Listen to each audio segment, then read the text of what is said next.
Te sens-tu parfois comme un funambule, tendu sur le fil de tes propres attentes, luttant pour maintenir un équilibre précaire face aux vents changeants de la vie? Cette tension constante, cette impression de devoir tout contrôler, tout anticiper. Est-ce là une simple caractéristique de notre époque, ou le symptôme d'un mal plus profond, d'une âme qui peine à respirer, d'une psyché en quête de son centre?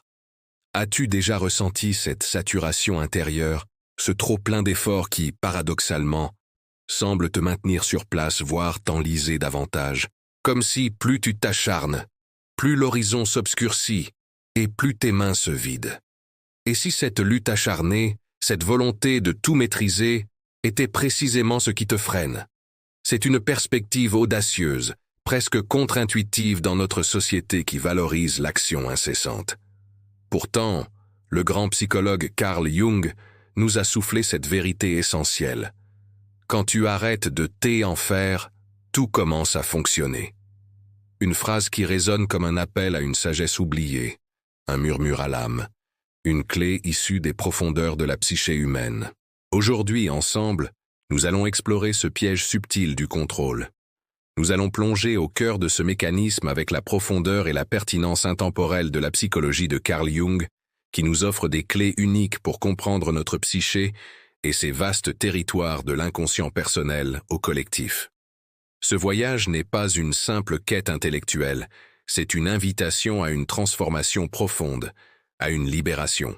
Car lâcher prise, dans la perspective jungienne, n'est pas un abandon, mais une reconquête de soi, une étape cruciale sur le chemin de l'individuation, une clé pour une paix véritable et une existence où les choses, enfin, se mettent à fonctionner, comme par une résonance intérieure, ou plutôt par alignement avec le soi. Pourquoi cette tendance quasi universelle à vouloir tout contrôler? Pourquoi cet acharnement à forcer le destin, à modeler la réalité selon nos désirs parfois fébriles? Les racines de ce besoin de contrôle plongent souvent profondément dans notre histoire personnelle, dans notre inconscient, ce vaste réservoir d'expériences refoulées, de potentiels inaccomplis et d'énergie psychique. La peur est sans doute la racine la plus évidente. Peur de l'échec, peur du jugement, peur de l'inconnu, peur de la perte, peur de ne pas être à la hauteur. Ces peurs, souvent tapies dans l'ombre de notre psyché, cette part de nous que Jung nous invite à explorer et intégrer, nous poussent à ériger des forteresses de contrôle. Nous croyons, à tort, que si nous maîtrisons chaque détail, nous pourrons éviter la souffrance. C'est notre ego, cette instance de la conscience, qui, dans sa quête de sécurité et de préservation, tente de cadenasser le flux imprévisible de la vie, craignant d'être submergé par les contenus de l'inconscient ou les défis du monde. S'ajoutent à cela les attentes irréalistes, celles que nous nourrissons envers nous-mêmes, souvent issues de complexes personnels ou de l'influence des archétypes, ces schémas universels, qui nous façonnent à notre insu. Nous nous fixons des standards de perfection inatteignables, et la moindre déviation devient une source d'angoisse, renforçant le besoin de tout maîtriser. Pense à ces moments où tu as senti ton radar intérieur, en hypervigilance, scrutant chaque ambiance, chaque réaction, cherchant à anticiper pour éviter la douleur. Cette tension est un signe que l'ego est surinvesti, déconnecté des ressources régulatrices du soi. Et puis, il y a cette quête incessante de validation externe, souvent liée à une persona, le masque social que nous présentons au monde, trop rigide ou surdéveloppé au détriment de notre authenticité. Nous cherchons dans le regard de l'autre une approbation qui, pensons-nous, comblera un vide intérieur. Ce besoin de plaire, d'être reconnu, nous amène à surinvestir, à nous acharner pour obtenir des résultats qui, espérons-le, nous apporteront cette reconnaissance. Mais c'est un puits sans fond si la connexion à notre propre valeur intrinsèque, à notre soi, fait défaut. Jung parlait de l'âme, de la psyché comme d'une entité vivante en nous, dotée d'une immense énergie, la libido, au sens large d'énergie vitale. Quand l'ego, avec sa soif de contrôle, domine et se coupe des messages de l'inconscient, il contracte l'âme.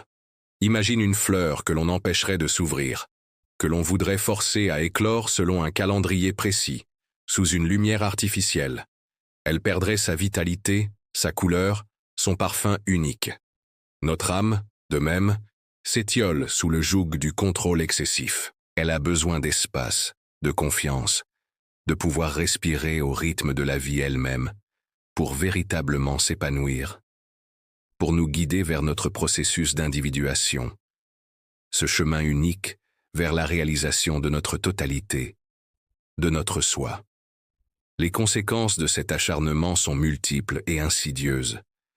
La tension physique et mentale devient notre état par défaut, créant des blocages énergétiques dans notre psyché et par ricochet dans notre vie. Ces blocages se manifestent parfois par des symptômes, des rêves perturbants, une fatigue existentielle. Sur le plan émotionnel, l'inquiétude constante devient une sorte de bruit de fond, une énergie psychique mal orientée qui, comme un aimant, semble attirer à nous davantage de situations reflétant notre propre contraction intérieure. C'est comme si l'inconscient, à travers les événements extérieurs ou nos états intérieurs, tentait de nous montrer ce qui est déséquilibré. L'énergie ne circule plus, la créativité se tarit, la joie s'amenuise. On se sent saturé, débordant d'une angoisse diffuse, portant un poids qui n'est pas toujours le nôtre, mais celui de nos peurs projetées sur le monde, de notre ombre non reconnue. Alors, que signifie réellement lâcher prise dans une perspective jungienne? Il est crucial de ne pas confondre ce concept puissant avec la passivité ou la démission. Lâcher prise n'est pas jeter l'éponge, c'est reconnaître les limites de l'ego, c'est permettre à une sagesse plus vaste, celle du soi, d'entrer en jeu. C'est redéfinir notre rapport à l'action. Il y a une différence fondamentale entre agir de manière égotique et agir en étant aligné avec son être profond. Agir constructivement, c'est poser les actions qui émergent d'une écoute intérieure, d'un dialogue avec notre inconscient, peut-être à travers nos rêves, nos intuitions ou les synchronicités. Jung nous a montré que l'inconscient n'est pas seulement un réceptacle du refoulé, mais aussi une source de sagesse et de guidance. Le lâcher-prise intervient lorsque l'ego, après avoir fait sa part de manière consciente et responsable, accepte de ne pas tout maîtriser, de laisser une place à l'inconnu, à la manière dont la psyché globale orchestrera les choses. Ce détachement n'est pas de la froideur, mais une humilité nécessaire pour que le processus d'individuation puisse se déployer. C'est comprendre que la vie est un mystère plus grand que nos plans conscients. Jung nous parle du pouvoir intérieur, de cette force immense qui réside au cœur de notre psyché, symbolisée par l'archétype du soi, le centre organisateur de la personnalité. Le lâcher-prise est un renoncement lucide de l'ego à sa toute-puissance illusoire. Ce n'est pas un aveu de faiblesse, mais une reconnaissance de la sagesse supérieure du soi.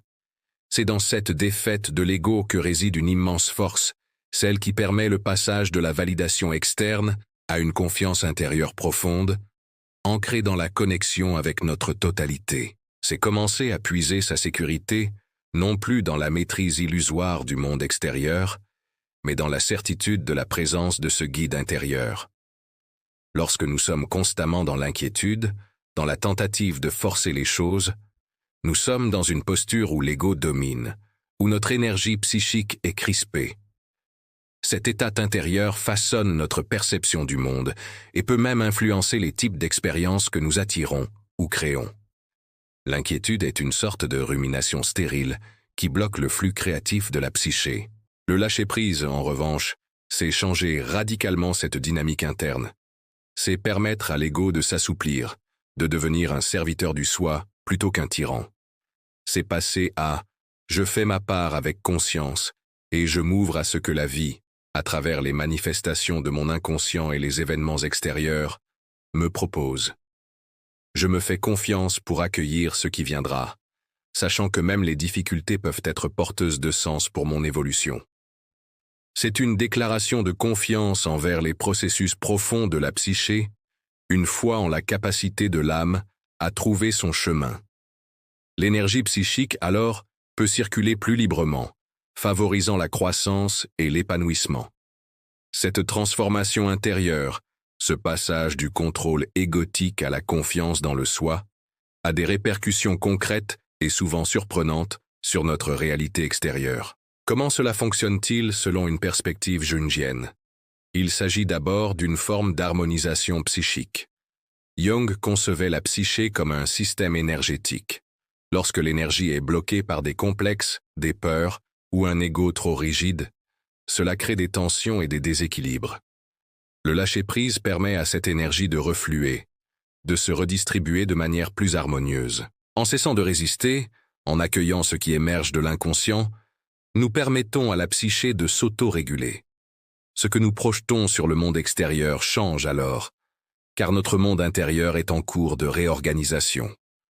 Ce changement de posture intérieure entraîne souvent un déblocage spectaculaire des situations, marqué par l'émergence de synchronicité. Jung a défini la synchronicité comme une coïncidence acausale et signifiante entre un état psychique intérieur, un rêve, une pensée, une émotion, et un événement extérieur. Ces heureux hasards ne le sont pas tant que ça.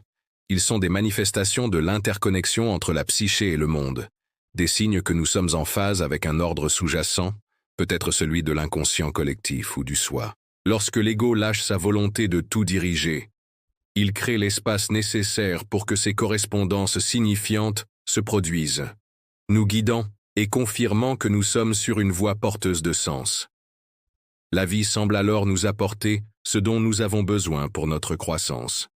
Le lâcher-prise nous invite également à embrasser notre authenticité, ce qui est au cœur du processus d'individuation jungien. Il s'agit de devenir qui l'on est vraiment, dans sa totalité, en intégrant consciemment les différentes parties de soi, y compris l'ombre, ces aspects de notre personnalité que nous jugeons inacceptables et que nous avons refoulés. Lorsque nous ne sommes plus obsédés par le contrôle d'une image parfaite, la persona, nous osons suivre les impulsions créatrices de l'inconscient, écouter les murmures de notre intuition, en cessant de lutter contre ce que nous sommes, en acceptant nos imperfections comme faisant partie de notre humanité unique, nous libérons une puissance et une créativité immense. Nous entrons dans le flux de notre propre devenir. Ce n'est plus l'intellect seul ou l'ego qui dirige, mais une sagesse plus vaste, celle du soi, qui s'exprime à travers les symboles, les rêves, les sentiments profonds. On apprend à ressentir, à être attentif aux signes intérieurs et extérieurs, plutôt qu'à suranalyser. Et dans cette présence, il y a une justesse, une évidence qui guide nos actions bien plus sûrement que toutes les stratégies de l'ego. Les transformations opérées par le lâcher-prise, vues à travers le prisme jungien, ne sont pas de simples ajustements. Elles touchent à la structure même de notre expérience de vie, apportant des bénéfices durables qui se déploient bien au-delà de la résolution d'un problème ponctuel. Ils sont les fruits de l'avancée sur le chemin de l'individuation. Le premier, et peut-être le plus précieux de ces bénéfices, est la paix retrouvée. Une paix profonde, qui émane de l'intérieur, de la réconciliation progressive des opposés en soi. Lorsque nous cessons de nous battre contre notre propre ombre, lorsque nous acceptons ce qui est, y compris nos émotions difficiles comme des messages de notre psyché, une immense charge se dissipe. C'est le calme qui émerge lorsque l'ego n'est plus en guerre constante contre l'inconscient, mais apprend à collaborer avec lui. Cette paix n'est pas une absence de vie, mais une vie vécue depuis un centre intérieur plus stable et unifié, le soi. De cette paix intérieure naît une nouvelle forme de relation au monde. Lorsque notre psyché est moins conflictuelle, nous attirons ou co-créons des expériences et des relations plus harmonieuses. Les projections diminuent. Les personnes et les situations qui autrefois nous perturbaient profondément ont moins de prise sur nous, car nous avons commencé à intégrer les aspects de notre ombre qu'elles nous renvoyaient en miroir. L'intégrité que nous cultivons en étant plus alignés avec notre totalité attire des relations plus authentiques. Notre rayonnement change, et le monde autour de nous semble refléter cette nouvelle qualité d'être. Plus profondément encore, le lâcher-prise est une voie de transformation personnelle continue, un moteur de l'individuation. Le changement intérieur, l'intégration progressive des contenus de l'inconscient, mène inévitablement à un changement extérieur. En modifiant notre regard sur nous-mêmes et sur la vie, nous ne changeons pas seulement notre perception des événements. nous changeons notre manière d'y répondre, ce qui en modifie l'impact et la trajectoire.